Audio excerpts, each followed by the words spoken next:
आज हम डिस्कस करने वाले हैं लॉ ऑफ फोटोकेमिस्ट्री, ठीक है। और लॉ ऑफ फोटोकेमिस्ट्री के अंदर भी हम आगे पढ़ेंगे ग्रोथस ड्रॉपर लॉ। तो बेसिकली क्या होता है, there are two laws govern the effect of radiation on chemical reaction. These are Grotthuss Draper law and second one is Stark Einstein law. तो हम पहले डिस्कस करने वाले हैं ग्रोथस ड्रॉपर लॉ के बारे में। तो ग्रोथस ड्रॉपर लॉ जो है वो फर्स्ट लॉ ऑफ फोटोकेमिस्ट्री कहा जाता है, पहला लॉ है ये। वो स्टार्क आइंस्टाइन सेकेंड लॉ होगा। और ग्रोथस ड्रॉपर यानी कि दो साइंटिस्ट ने मिलकर ये दिया था। ऑब्वियसली पहले ग्रोथस आ रहा है तो पहले ग्रोथस ने दिया होगा, फिर ड्रॉपर ने, और दोनों का कंबाइंड नेम दे दिया Grotthuss Draper law. It was put forward by Grotthuss on theoretical ground in 1818, ठीक है। यानी थ्योरेटिकली इसको दिया था ग्रोथस ने 1818 के अंदर, और फिर इसको कंफर्म किया गया था by Draper by experiment in 1839 के अंदर। और इसीलिए इसको बोला जाता है ग्रोथस ड्रॉपर लॉ। यानी कि इसका नाम बेसिकली ग्रोथस ड्रॉपर कैसे पड़ा ये हमने यहाँ पे डिस्कस कर लिया। अब हम पढ़ते कि ग्रोथस ड्रॉपर लॉ के अकॉर्डिंग होता क्या है। तो स्टेटमेंट देखते हैं हम इसकी, यानी कि अकॉर्डिंग टू ग्रोथस लॉ होता क्या है, रूल क्या होता है। कहते हैं कि ग्रोथस लॉ बोलता है कि जब भी हम किसी बॉडी के ऊपर लाइट फॉल करते हैं तो ज़रूरी नहीं है कि वो सारी की सारी लाइट उस बॉडी के द्वारा एब्जॉर्ब कर ली जाएगी।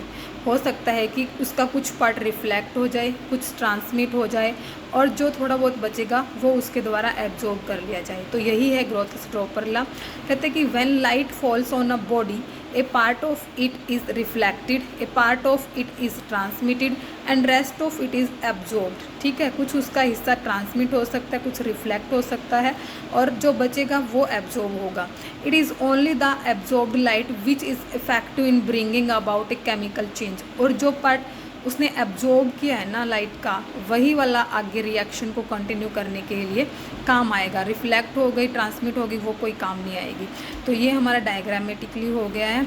आगे देखते हैं ग्रोथस ड्रॉपर लॉ क्या कहता है। ये कहता है कि it does not imply that the absorb light must always result into chemical reaction, but it is may simply bring about phenomena such as fluorescence and phosphorescence etc.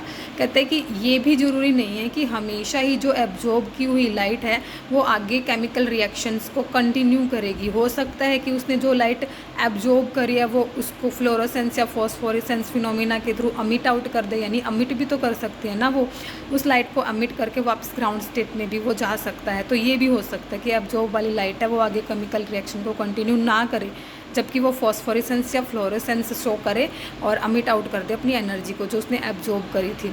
It is observed that light energy may not be absorbed by the reacting substance directly.